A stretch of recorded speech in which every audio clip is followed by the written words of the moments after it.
Salut à tous, on se retrouve pour l'épisode 1398 du Zap Image. On commence aujourd'hui avec l'anniversaire de Maurizio Pochettino, le coach actuel du Paris Saint-Germain qui fête aujourd'hui ses 49 ans. Donc coach actuel et ancien joueur du Paris Saint-Germain, Pochettino, bon anniversaire à lui. Ensuite, on prend la direction de l'Espagne. On va parler du match hier entre le Real Madrid et la Real Sociedad. Donc déjà, je vous avais fait un long débrief cette nuit. Et pour revenir sur ce match avec pas mal d'infos, donc déjà, un mauvais résultat pour le Real Madrid avec ce score de 1 partout. Donc un but de Portu et un but de Vinicius Junior dans les dernières minutes du match. Heureusement qu'il a marqué l'attaquant brésilien, sinon ça aurait été une défaite très cruelle pour l'équipe du Real Madrid. Parce que le Real Madrid a complètement dominé cette équipe de la Real Sociedad, mais pas assez efficace. Karim Benzema manque beaucoup actuellement à cette équipe du Real. Parce que regardez quand même les stats du match, donc elles sont toutes en faveur de l'équipe du Real Madrid, quand même plus de 21 tirs pour l'équipe du Real Madrid, seulement 2 tirs cadrés, c'est là que ça penche pour le Real, seulement 2 tirs cadrés en 21 tirs, c'est pas possible pour une équipe comme le Real Madrid, donc c'est pour ça qu'ils ont fait un partout. Il faut absolument être plus efficace devant, sinon ils vont lâcher beaucoup de points dans les prochaines semaines. Cette équipe merengue, donc les unes aujourd'hui des journaux sportifs espagnols, donc d'après Marca, c'est marqué coup d'arrêt avant le derby, vous savez, dimanche prochain, énorme choc, l'Atlético reçoit le Real Madrid, donc un bon Real Madrid a cédé 2 points face à la Real Sociedad. Vinicius Junior a évité la défaite dans les derniers instants du match. La rencontre contre l'Atlético sera une finale. Voilà, ce sera un match déterminant pour savoir qui sera futur champion d'Espagne. Et la une du journal AS aujourd'hui. Donc le Real Madrid a réussi à sauver un point grâce à un but de Vinicius Junior à la 89e minute. La Casablanca se présentera au derby avec 5 points de retard sur l'Atlético. Toujours avec ce match hier, donc Zidane, il est un petit peu en travers, surtout par rapport à ses attaquants qui ont été très peu efficaces hier. Et Zidane, il a dit: nous avons fait un bon match, nous avons eu des occasions, surtout en première mi-temps, mais nous n'avons pas réussi à marquer ces 2 points de perdu à domicile. Mais cela ne changera pas notre façon d'aborder le match contre l'Atlético. Ce match très important, dimanche prochain, il a aussi dit: on avait largement de quoi gagner. Aujourd'hui, c'est dommage de perdre 2 points à domicile. J'ai changé 2 fois de système, une fois à la mi-temps et une autre fois plus tard. Les remplaçants ont fait de bonnes prestations. Vinicius a même marqué. C'est vrai que le trio d'attaque qui était titulaire, donc Mariano Diaz, Isco et Asensio, ont beaucoup déçu hier. Et les joueurs qui sont rentrés à leur place, donc Rodrigo, Valverde et Vinicius Junior, ont été décisifs. Ils ont été très bons. Ils ont amené un petit peu plus de punch à cette équipe du Real Madrid, surtout dans le secteur offensif. Donc on revient sur le buteur Vinicius Junior. Donc il a disputé hier son 100e match sous le maillot du Real Madrid. Donc déjà félicitations à lui. Donc il a fait une petite déclaration à la fin du match. Il a dit: c'est une fierté de jouer 100 matchs avec ce maillot. Je suis très content, c'est un jour spécial pour moi. Et ses stats depuis qu'il est au Real Madrid sur ses 100 matchs, pour lui, c'est 12 buts inscrits et 20 passes décisives. Donc il est décisif toutes les 160 minutes à peu près, Vinicius Junior. Ensuite, toujours avec lui, donc il est devenu hier soir le 4e plus jeune joueur de l'histoire du Real Madrid, 20 ans et 7 mois à atteindre la barre des 100 matchs disputés sous le maillot madrilène derrière Raúl Camacho et l'ancien gardien Casillas. Ensuite, on va revenir un an, jour pour jour, en arrière. Et ça parlait aussi de Vinicius Junior. Il y a un an, Vinicius devenait, à 19 ans et 233 jours, le plus jeune joueur à marquer dans un Classico en Liga. Le Real Madrid avait battu le FC Barcelone 2-0 et repris la tête du championnat. Et après, il n'avait plus lâché cette tête du championnat. Et ils avaient remporté la saison dernière ce championnat d'Espagne. Vous vous souvenez, c'était il y a un an, jour pour jour, cette victoire 2-0 du Real Madrid contre cette équipe du Barça. Et même Mariano Diaz qui avait inscrit l'autre but du match. Donc sur Instagram, il a marqué: je n'arrive toujours pas à le croire, c'est ce que je disais dans le vestiaire du Bernabéu juste après avoir marqué le 2e but au Classico, sans imaginer qu'un an plus tard ce but serait le dernier que nous avons célébré ensemble dans notre stade. C'est vrai qu'il y a un an, jour pour jour, c'était le dernier match du Real Madrid du côté du Santiago Bernabéu avec du public. Depuis, vous savez que le Real Madrid joue du côté du stade Alfredo Di Stefano et surtout les matchs sont à huis clos. Donc cela fait désormais un an que le Real Madrid a foulé pour la dernière fois la pelouse du Santiago Bernabéu en présence des supporters. C'était un soir de Classico, un soir de victoire, de joie, de partage et de communion. Ensuite, on va parler de Toni Kroos. Lui aussi, hier, il a passé un cap. Donc il est désormais le joueur allemand ayant disputé le plus de matchs dans l'histoire du Real Madrid. Plus de 309 matchs, toutes compétitions confondues pour Toni Kroos du côté du Real Madrid. Donc félicitations à lui, c'est le joueur allemand qui a joué le plus de matchs sous les couleurs merengue.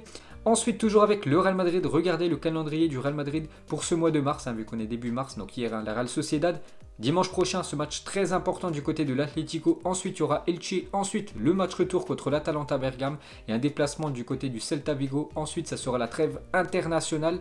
Et pour revenir sur le match contre le Celta Vigo, donc la Liga a dévoilé les horaires de la 28e journée de championnat. Et une fois de plus, le Real Madrid jouera un samedi, donc le samedi 20 mars. Et comme d'habitude à cet horaire de 16h15. Et pour finir avec cette Liga, du coup un petit coup d'œil au classement après le match d'hier. Donc toujours l'Atlético en tête, 58 points, le Barça et le Real Madrid ex-aequo avec 53 points. Mais voilà, ces deux équipes-là ont un match de plus que l'équipe de l'Atlético. Pour vous dire que ce match dimanche prochain est très important pour bien sûr le Real Madrid. Et regardez le classement en relief de la Liga. Après 25 journées, on peut voir quand même qu'il y a un sacré creux entre l'Atlético, le Barça et le Real Madrid. Mais après, tout peut encore arriver. N'oubliez pas qu'il reste encore 13 journées dans le championnat espagnol. Ensuite, direction l'Angleterre, il y avait aussi un match hier de championnat, c'est Everton contre Southampton et c'est Everton qui s'est imposé 1-0 grâce à l'attaquant brésilien Richarlison. Et pour finir les gars, un petit coup d'œil au programme de la journée. Donc ce soir, il y a des matchs un peu partout en Europe par exemple. En grosse équipe, il y a la Juventus de CR7 qui joue contre la Spezia. Il y a aussi Dortmund contre le Borussia Mönchengladbach. Il y a aussi Manchester City contre Wolverhampton. Peut-être 21 victoires d'affilée pour l'équipe de Manchester City. Ensuite, on revient en France. Regardez la une aujourd'hui du journal L'équipe et c'est marqué Stéphane Cephas, l'entraîneur rennais, on avait parlé hier, a posé sa démission. Donc lassé par les échecs de son équipe, Julien Stéphan a démissionné de son poste d'entraîneur. Bruno Genesio et Gourvenec font partie de la liste des successeurs potentiels. Donc peut-être on le saura aujourd'hui, le futur coach de cette équipe du Stade Rennais. Donc la défaite de trop pour Stéphan et le Stade Rennais. Donc c'était vendredi, une défaite 2-1 contre l'équipe de Nice à domicile. Et en Ligue 1, c'est la troisième défaite consécutive, une première sous l'ère Stéphan. Et en 2021, si on fait un classement, l'équipe de Rennes est quand même 19e de Ligue 1, c'est incroyable, seulement 7 points pris en 9 matchs pour cette équipe de Rennes actuellement en crise. Et n'oubliez pas que Stéphane, il a quand même réalisé 2 très belles années du côté de Rennes. Donc premier trophée depuis 48 ans, la Coupe de France obtenue il y a 2 ans, meilleur classement de l'histoire, 3e. Première participation à la Ligue des Champions, même ça s'est clôturé avec beaucoup de défaites. Et premier 8e de finale de Ligue Europa. Donc il a apporté quand même un sacré palmarès à cette équipe de Rennes. Et pour finir avec lui, Eduardo Camavinga, le crack du Stade Rennais, lui a rendu hommage. Il a dit: coach, je vous remercie sincèrement pour tout. Car grâce à vous, j'ai découvert le monde adulte de la N3 à la Ligue 1 en passant par la Ligue des Champions. Je vous dois beaucoup, vous m'avez toujours mis dans les bonnes conditions. Merci pour vos conseils. Bonne chance voilà, pour la suite. Donc voilà ce qu'on pouvait dire aujourd'hui sur l'ancien coach du Stade Rennais. Ensuite, on va parler d'un autre coach. Le nouveau coach de l'Olympique de Marseille et Sampoli est attendu à Marignane ce mardi, normalement en début d'après-midi. Il devrait arriver du côté de Marseille. N'oubliez pas que Marseille joue demain contre Lille, un match important en championnat. Ça pourrait être la première pour Sampoli. Et n'oubliez pas que lors de la Coupe du Monde 2018, parce que lui c'est l'ancien sélectionneur de l'Argentine, pour vous rappeler qui est Jorge Sampaoli, nouvel entraîneur de l'OM en 2018 en plein match de Coupe du Monde. Il avait demandé à Messi ce qu'il fallait faire. Donc il a dit: Léo, je fais quoi? Qu'est-ce que je fais? Je fais rentrer le Kun, en parlant de Kun Agüero lors d'un match de Coupe du Monde. Donc il avait demandé l'avis de Lionel Messi, bien sûr, le capitaine de l'Albi Céleste. Ensuite, le Royaume-Uni s'est bien proposé pour accueillir l'intégralité de l'Euro 2021, a confirmé le Premier ministre Boris Johnson ce lundi. Les discussions se poursuivent entre les membres du gouvernement britannique et les dirigeants de l'UEFA. Donc vous savez que normalement l'Euro déjà devait se jouer en 2020, du coup il ne s'est pas joué.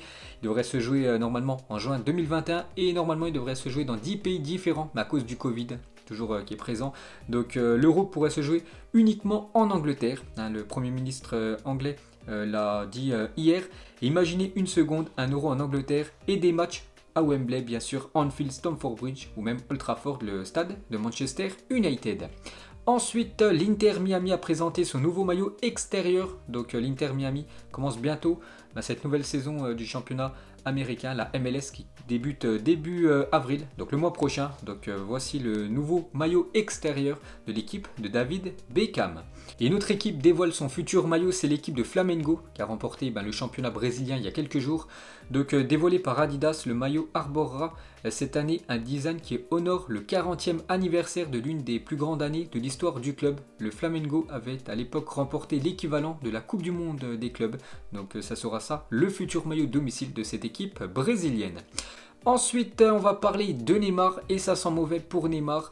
Donc Neymar absent face au Barça normalement pour le match retour dans quelques jours. Donc selon le journal Le Parisien, Neymar ne devrait pas participer au 8e de finale retour face au Barça. Sa blessure ne devrait pas être totalement guérie. Le club ne prendra aucun risque et surtout le Paris Saint-Germain a quand même un sacré avantage pour se qualifier avec cette victoire 4-1 lors du match aller au Camp Nou. C'est pour ça qu'ils vont prendre aucun risque avec Neymar. Bien sûr, s'il n'est pas à 100%, il ne jouera pas. Il sera forfait contre cette équipe du FC Barcelone, son ancien club. Et Neymar possède très peu de chances de jouer le 8e de finale retour contre le FC Barcelone. Et c'est vraiment dommage pour lui et très triste parce que le Brésilien rêve d'éliminer son ancien club, bien sûr, où il est parti quasiment au clash avec cette équipe Blaugrana. Mais normalement, Neymar sera bien forfait. Ensuite, un autre joueur lui aussi devrait manquer. Un grand duel européen, c'est Zlatan Ibrahimovic qui s'est blessé lors du match contre l'AS Roma. On en a parlé hier. Donc il devrait manquer le 8e de finale aller de la Ligue Europa contre Manchester United le 11 mars prochain suite à une blessure musculaire. Donc dommage pour Zlatan Ibrahimovic. Il va louper ce match aller contre son ancien club tout simplement. Et regardez ce AC Milan Manchester United à l'époque. Donc les compos avec par exemple des énormes joueurs, côté AC Milan bien sûr Inzaghi, Seedorf, Pirlo ou même Nesta ou même je sais pas Gattuso bien sûr, et côté Manchester United à l'époque du Rooney, du Cristiano Ronaldo ou même du Vidic ou même Van der Sar. Avant c'était un énorme choc bien sûr, ce Milan AC Manchester United, un duel de Champions League. Et pour finir avec l'AC Milan, une déclaration du coach actuel Pioli, il a dit: si vous aviez dit il y a quelques mois que nous serions deuxième, personne ne l'aurait cru. Il y a 7 équipes très fortes en Serie A et au final seules 4 auront la chance de se qualifier pour la future Ligue des Champions. Nous espérons être l'une d'entre elles. Il faut tout simplement que l'AC Milan termine dans les 4 premiers. Donc bien sûr il y a la place cette année pour cette équipe de Milan de retrouver la Ligue des Champions pour cette future saison. Ensuite, on prend la direction de la Chine et 3 mois après son titre de champion de Chine, le Jiangsu FC annonce qu'il va disparaître. Le club anciennement entraîné par Fabio Capello souffre de graves problèmes financiers, une information qui menace l'Inter Milan détenu à 68% par le groupe propriétaire de Jiangsu. Donc Jiangsu en fait c'est le dernier champion du championnat chinois, donc c'était il y a 3 mois et en fait ce club va être dissous parce que le propriétaire a de gros problèmes financiers et le couac pour l'équipe de l'Inter parce que c'est que l'Inter avec Jiangsu à plus de 68% départ du club.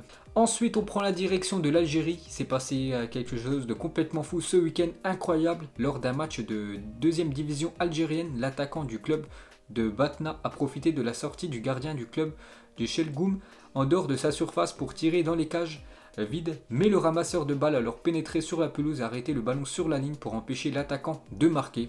Un génie tout simplement. Donc c'était une contre-attaque, il n'y avait personne dans les buts, il a tiré et il allait avoir but et le ramasseur de balles est venu sur la pelouse et a dégagé le ballon. Donc du coup bien sûr vu que le ballon n'a pas franchi le but, il n'y a pas eu but, donc l'arbitre pour donner raison, il a donné un penalty inscrit juste après par l'équipe.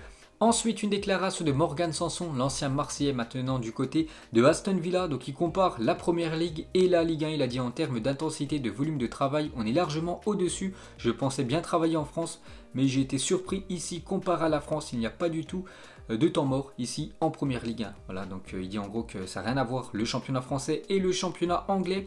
Ensuite, la magnifique retournée de Dele Alli cette semaine en Europa League a été élu plus beau but de cette Europa League pour la semaine dernière. Félicitations au milieu offensif anglais. Ensuite, Todibo questionné sur une éventuelle remontada du Barça face au Paris Saint-Germain. Donc franchement, il a dit: ça ne m'intéresse pas du tout, j'espère pour eux qu'ils feront une remontada. Ils la font, ils la font pas, tant pis, c'est pas mon problème entre guillemets. Donc il a dit ça en conférence de presse, Todibo. N'oubliez pas que c'est toujours un joueur du FC Barcelone et en gros il supporte même plus le Barça. Donc voilà la déclaration du défenseur niçois. Ensuite, on va parler de Castel, actuellement le gardien de l'équipe de Wolfsburg en Allemagne. Wolfsburg actuellement 3e du championnat, donc le gardien belge. On est désormais à 8 clean sheets consécutifs, c'est incroyable. 8 matchs sans prendre de but, donc 666 minutes sans prendre de but en Bundesliga. À moins de 2 matchs de dépasser la légende Oliver Kahn, plus de 803 minutes sans prendre de but. À un peu plus de 2 matchs de briser le record de Timo Hildebrand, 885 minutes qui date de 2003. Donc les prochains adversaires de Wolfsburg en championnat, c'est Hoffenheim, actuellement 11e, Schalke, dernier, et le Werder de Brême, 12e. L'histoire est en marche pour cette équipe de Wolfsburg, l'équipe surprise cette année en Bundesliga, qu'enchaîne les matchs sans prendre de but. Ensuite, on va revenir quelques années en arrière, c'était en 2006, lors de la finale de la Ligue des Champions, qui se déroulait en plus en France, c'est la dernière qui s'est déroulée sur le territoire français, c'était au Stade de France, c'était Arsenal contre le FC Barcelone et quand Thierry Henry est à 20 minutes de gagner la Ligue des Champions avec Arsenal. Donc il y avait 1-0 à la 74e minute exactement. Mais voilà, de gros regrets bien sûr pour les Gunners parce qu'à la fin du match, c'est bien le Barça qui s'est imposé lors de cette finale grâce à Samuel Eto'o à la 76e minute et Belletti à la 80e minute. Donc en l'espace de 5 minutes, ils ont renversé le match et gagné bien sûr cette Ligue des Champions. Ensuite, on va parler du jeune Moriba, avait seulement 2 ans quand Lionel Messi a remporté son premier championnat d'Espagne avec le FC Barcelone. À l'âge de 7 ans, Moriba intègre la Masia, donc le centre de formation Blaugrana. Il fait tout pour rencontrer son idole Léo Messi et réussit à obtenir cette photo. Il poursuit ensuite son rêve en évoluant dans toutes les catégories jeunes du FC Barcelone avant de jouer son premier match avec l'équipe première en janvier dernier et ce week-end contre le FC Séville. Donc à 18 ans, il a joué avec le Barça et a délivré une passe décisive sur le but de Messi. Toujours croire en ses rêves, un très beau parcours pour ce jeune Blaugrana. Ensuite, des nouvelles de Fernando Torres qui continue sa transformation physique impressionnante. Regardez la masse musculaire qu'a pris quand même l'ancien attaquant de l'Atlético Madrid. Ensuite, une mini-série retraçant la vie et la carrière de Lionel Messi sera prochainement diffusée sur Netflix. Elle devrait se composer de 6 petits épisodes. Donc voilà, ça va tout retracer la carrière de Lionel Messi. De toute façon, dès que ça sort, je vous redirai tout ça. Ensuite, une déclaration de Thomas Müller, il a dit « Je n'irai jamais jouer en Première Ligue. Je pense qu'il y a quelque chose qui ne va pas avec les joueurs anglais. Ils n'aiment pas aller jouer dans d'autres ligues, mais ils s'attendent à ce que les joueurs étrangers viennent dans leur championnat. Chaque fois que je rencontre une équipe anglaise, je suis furieux car il y a peu de joueurs anglais et beaucoup de joueurs allemands. Donc j'ai encore plus envie de les battre. Pour moi, l'Allemagne est au-dessus de l'Angleterre à tous les niveaux du football, que ce soit l'équipe nationale et que ça soit aussi le championnat. Simplement, pour lui, la Bundesliga est supérieure au championnat de Première Ligue. Ensuite, on va parler du Borussia Dortmund, les meilleurs recruteurs du monde. Regardez tous ces joueurs qui sont arrivés du côté de Dortmund ces dernières années et au prix qu'ils ont été achetés. Donc déjà, Haaland 20 millions d'euros. Vous savez que maintenant, il ne vaut plus du tout ce prix-là. On peut rajouter un 1 devant le 2. Sancho, 8 millions d'euros. Lui aussi, quand il va partir du Borussia Dortmund, peut-être cet été, il va valoir très très cher. Aubameyang, acheté seulement 13 millions d'euros. La même chose pour Lewandowski, acheté seulement 5 millions d'euros. Dembélé, acheté à Rennes, seulement 15 millions d'euros. Revendu plus de 135 à l'équipe du FC Barcelone. Donc niveau recrutement, le Borussia Dortmund est tout simplement les meilleurs. Ensuite, une déclaration de Marcel Desailly, ancien très grand défenseur de l'équipe de France. Il a dit « Je jouais à l'AC Milan quand Ronaldo jouait à l'Inter, donc le derby Inter contre l'AC Milan. La seule fois où j'ai vu Paolo Maldini préoccupé, c'est quand on a joué contre lui. » Donc en parlant de R9, il me disait tout le temps « Marcel, reste à côté de moi, j'ai besoin de ton aide. S'il prend la balle, on ne le reverra plus. » En parlant bien sûr de Ronaldo, le Brésilien, tellement qu'il était bon à l'époque. Et pour finir ce Zap Image, on va faire un tour d'Europe des 5 grands championnats. Et à chaque fois, je vais vous dire pour moi qui je vois champion. Donc il reste à peu près 12 journées dans chaque championnat. On commence tout d'abord avec le championnat français. Donc selon vous, qui remportera la Ligue 1 cette saison?